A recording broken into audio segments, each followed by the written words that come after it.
बवाल हो गइल बा दोस्तों भोजपुरी इंडस्ट्री में। काहे कि खेसारी लाल के गाना नजर मिला लो अहिरान से आइल बा, जो कि बवाल मचा देले बा।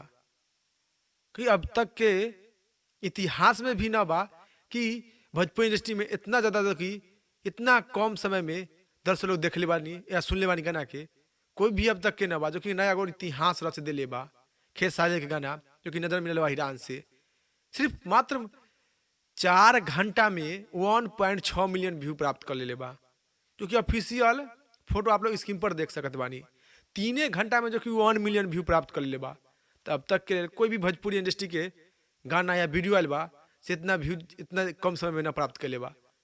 तो भोजपुरी इंडस्ट्री में तो बवाल हो गए बा, क्योंकि दर्शक लोग इतना ज्यादा प्यार दे दिले बानी खेसारी यादव जी के गाना के अहिरान वाला के कि बवाल हो गए बा। तो आप लोग सुनले बानी अगर देखले बानी तो नीचे कमेंट बॉक्स में बताइए आप लोग के देखे में और सुनने में कैसे लगल खेसारी के गाना। तो गाना के नाम बा अहिरान के सामान, जो कि बहुत ही अच्छा बहुत ही प्यारा गाना बा।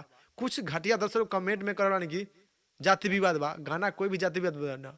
आप लोग बताइए नीचे कमेंट बॉक्स में का वर्ड में बा से गलत बा, अब जरूर नीचे कमेंट बॉक्स में बताएं। तो आप लोग के जवाब जरूर दें, कमेंट पहले करी।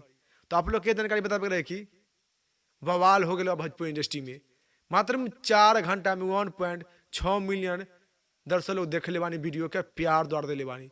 अब तक के कोई भी इंडस्ट्री में भोजपुरी इंडस्ट्री में गाना कितना व्यू ना मिले बा। तो आप लोग की जानकारी के बारे में क्या राय बा, क्या विचार बा, आप लोग नीचे जरूर कमेंट बॉक्स बताएं। फिर से मिलेंगे अगले वीडियो में अगले न्यूज के साथ।